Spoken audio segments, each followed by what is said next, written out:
اعوذ باللہ من الشیطان الرجیم بسم اللہ الرحمن الرحیم معزز خواتین و حضرات، السلام علیکم ورحمۃ اللہ تعالی وبرکاتہ۔ مجھے امید ہے آپ سب حضرات خیریت سے ہوں گے۔ اللہ کریم ہم سب کی حفاظت فرمائے۔ رب تعالی تمام امت مسلموں کو حضور پاک صلی اللہ تعالی علیہ وآلہ وسلم کی سچی غلامی نصیب فرمائے۔ آج کا جو ہمارا موضوع ہے کہ روحانیت حاصل کرنے کے لیے قبرستان جانا ضروری ہے یا گھر کے اندر روحانیت حاصل ہو جاتی ہے۔ اس کے اندر ایک ہمارے بھائی نے آصف علی صاحب نے تقریباً 3 یا 4 سوال اس کے اندر کیے ہیں، تو اسی سے منسلک ہیں، تو انشاءاللہ تعالی اس پر بات کی جائے گی۔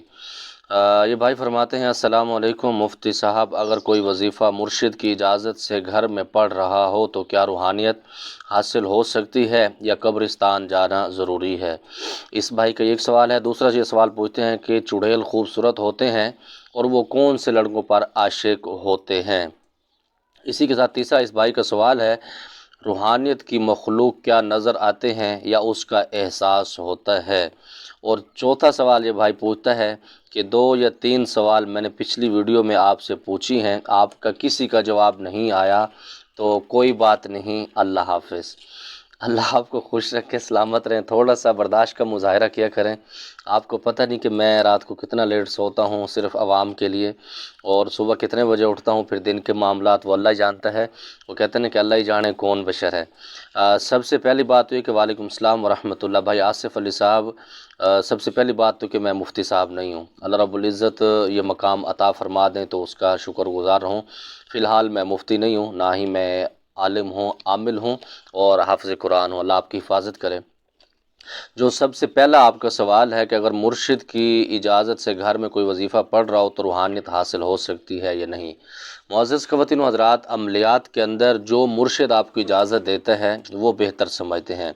جہاں تک روحانیت کا تعلق ہے وہ گھر میں بھی ہو جاتی ہے، کسی دربار شریف سے بھی روحانیت حاصل ہو سکتی ہے، اور جو قبرستان کے معاملات ہیں وہاں پر روحانیت کا کوئی تعلق، کوئی کنسیپٹ میرے نزدیک نہیں ملتا، کیونکہ عملیات کے حوالے سے اکثر لوگ قبرستان کا رخ کرتے ہیں، جس کو ہم کہتے ہیں کہ چلہ کشی کے لیے، جنات کو تابع کرنے کے لیے، جنات کو پکڑنے کے لیے، ان سے معاہدہ ایگریمنٹ کرنے کے لیے تو لوگ قبرستان جاتے ہیں۔ روحانیت کے لیے میں نے آج تک نہیں سنا کہ کوئی بندہ وہاں پر قبرستان میں بیٹھے اس کو روحانیت مل جائے۔ ہاں یہ ہے کسی صاحب مزار کے اوپر وہ جائے، وہاں پر مراقبہ کرے تو وہ ایک الگ بات ہے۔ جو مرشد کی اجازت ہوتی ہے، آپ اس کی اجازت سے جس جگہ پر مرضی جا کے وہ بیٹھیں وہاں پر آپ کو روحانیت مل سکتی ہے، اگر آپ روحانیت حاصل کرنا چاہتے ہیں۔ اور اسی طرح جو مرشد کے لوازمات ہوتے ہیں، جو عمل آپ کو کروا رہا ہوتا ہے وہ بہت بخوبی بہتر سمجھتا ہے، کیونکہ روحانیت کا تعلق قبرستان سے نہیں، قبرستان کے اندر جنات کا تعلق ہے، وہاں پر اللہ کی مخلوق کا تعلق ہے، وہ وہاں پر آپ کو بآسانی مل جاتی ہے۔ اور بعض اوقات اب اس کے اندر بھی دوسرا سوال بھی ہے، کیونکہ روحانیت اور جنات یہ الگ چیزیں ہیں۔ روحانیت وہ ہوتی ہے کہ دنیا کی طرف سے آپ کی رغبت، آپ کی توجہ ہٹ جاتی ہے، اللہ رب العزت کی طرف مل جاتی ہے۔ آپ کا جب سگنل اللہ رب العزت کی بارگاہ میں مل جاتا ہے تو پھر آپ کو چڑیل، جنات، حمزات، پریوں کی ضرورت نہیں رہتی، پھر آپ کہتے ہیں بس اللہ ہی اللہ ہو یا اس کا حبیب ہو، تو اس وقت اللہ رب العزت بہت سارے معاملات آپ کو عطا فرماتے ہیں۔ اور میرا مشورہ بھی یہی ہے کہ روحانیت حاصل کی جائے، نہ کہ جنات کے پیچھے بھاگا جائے، کیونکہ اس کے اندر بہت زیادہ تباہی ہے۔ دوسرا جو آپ کا سوال ہے، چڑیل خوبصورت ہوتے ہیں اور کون سے لڑکوں پر عاشق ہوتے ہیں؟ چڑیل کوئی خوبصورت نہیں ہوتی، اور جنات کے اندر تقریباً جتنی اقسام ہیں خوبصورتی بہت کم ہوتی ہے۔ اللہ رب العزت نے ان کو ڈنگا پیدا کیا۔ مثال کے طور پر آپ اس کی متشابہت اس طرح لگا سکتے ہیں کہ انسان اور جانور کو اگر مکس کر لیا جائے، ان کا جو نمونہ تیار ہوتا ہے تو وہ جنات ہیں۔ بیسیکل یہ جو پریے ہیں یا یہ معاملات ہیں، یہ اپنے ورد و وظائف کرتے ہیں، جس کی وجہ سے اللہ رب العزت ان کو یہ مقام دیتے ہیں، وہ کوئی بھی شکل اختیار کر لیتے ہیں۔ مثال کے طور پر اب کوئی چوڑا جن ہے، غیر مسلم جن ہے، تو وہ اگر چاہے کہ میں اللہ کے ولی کے شکل اختیار کر لوں تو یہ ناممکن ہے۔ وہ صرف ورد و وظائف کی وجہ سے اللہ رب العزت ان کو مقام عطا کرتے ہیں۔ یہاں یہ ایک الگ بات ہے، اللہ رب العزت نے طاقت بہت زیادہ ان کو عطا کی ہے، شکلیں بدل سکتے ہیں، لیکن یہ ہے کہ جو روحانی مخلوق ہے وہ چوڑوں کی شکل اختیار نہیں کر سکتے۔ جو چوڑے ہیں وہ مسلمانوں کی شکلیں یا بزرگان دین کی شکل میں نہیں آ سکتے۔ اور اسی طرح کون سے لڑکوں پر عاشق ہوتے ہیں، تو میرے بھائی آپ بے غم ہو جائیں، آپ کے اوپر چڑیل عاشق نہیں ہوگی۔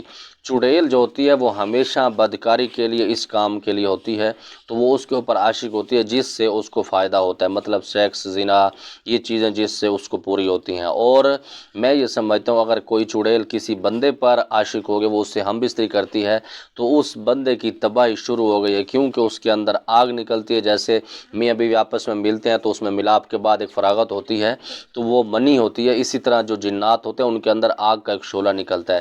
آپ خود اندازہ کریں، جب آگ کا شعلہ نکلے گا تو وہ آپ کو جلا بھی سکتا ہے۔ اسی لیے امام اعظم ابو حنیفہ رحمۃ اللہ علیہ کی پاک ذات نے اسی کو منع فرمایا کہ جنات اور انسانوں کے آپس کے اندر شادیاں نہیں ہونی چاہیے۔ تو آپ اس پر پریشان نہ ہوں کہ، اور اس سے دعا بھی کریں کہ اللہ رب العزت ان سے محفوظ رکھے۔ یہ کوئی اچھی چیزیں نہیں ہے کہ آپ پر، ہاں کوئی پری ہے کوئی، وہ ایک الگ بات ہے، لیکن پھر بھی میں اس کے حق میں نہیں ہوں کہ وہ آپ کے اوپر عاشق ہو اور آپ کے کام کرے۔ روحانیت کے معاملات الگ ہیں، جنات کے الگ ہیں۔ اپنا ذہن کو تھوڑا سا چینج کیجیے گا۔ اگر آپ روحانیت حاصل کرنا چاہتے ہیں تو پھر یہ جنات، پریوں، چڑیلوں کی باتیں آپ کو نکالنی پڑے گی۔ جو تیسرا آپ کا سوال ہے، روحانیت کی مخلوق کیا نظر آتے ہیں یا احساس ہوتا ہے؟ یہ مخفی دنیا ہے، اس کے اندر جتنا آپ پرہیزگاری کرتے ہیں، جتنا اس کے اندر آپ تقوی اختیار کرتے ہیں، تو اللہ رب العزت آپ کو دکھا بھی دیتے ہیں۔ وہ آپ کے سامنے بھی بیٹھے ہیں، بعض اوقات ان کی شادیوں میں جانا بھی نصیب ہو جاتا ہے، آپ ان کے نکاح بھی پڑھا سکتے ہیں، سبق بھی پڑھا سکتے ہیں، بہت سارے معاملات ایسے ہو جاتے ہیں۔ ورنہ احساس ضرور ہوتا ہے۔ احساس اس طرح سے ہوتا ہے جو کسی کے اوپر جادو کرواتا ہے، جب وہ چل رہا ہوتا ہے، جس کے اوپر جادو کیا جاتا ہے، اس کو وہ چیزیں، عکس، وہ تکلیف دینا وہ محسوس ہوتا ہے، آوازیں محسوس ہوتی ہیں، یہ بھی ہوتا ہے۔ یا کوئی اگر آپ عمل کر رہے ہیں، چلہ کشی کر رہے ہیں اس کے ساتھ، یا کوئی آپ وظیفہ مستقل پڑھ رہے ہیں جو اس کے موکل ہوتے ہیں، تو وہ بھی بعض اوقات آپ کو نظر انداز بہت ساری چیزوں میں، بہت سارے اپنے آپ کی حاضری، اپنا احساس آپ کو دلاتے ہیں۔ مثال کے طور پر ان کی آوازیں محسوس ہونا یا خوشبو محسوس ہونا، یہ اس طرح کی کافی ساری علامات ایسی ہوتی ہیں جو نظر آتی ہیں، دکھائی جاتی ہیں۔ یا پھر ایسا بھی ہوتا ہے کہ کچھ کاموں میں آپ کی ہیلپ بھی کی جاتی ہے۔ مجھے امید ہے آصف علی صاحب آپ کے سوالوں کا جواب آپ کو مل گیا ہوگا۔ اللہ رب العزت کی بارگاہ سے دعا گو ہوں اللہ رب العزت بہت ساری روحانیت سے آپ کو مالا مال فرمائے، اور اللہ رب العزت جنات، چڑیل، پریوں سے آپ کو محفوظ فرمائے۔ بس جماعت پارا خاص دعاؤں کا ادا، اللہ پامان۔ السلام علیکم۔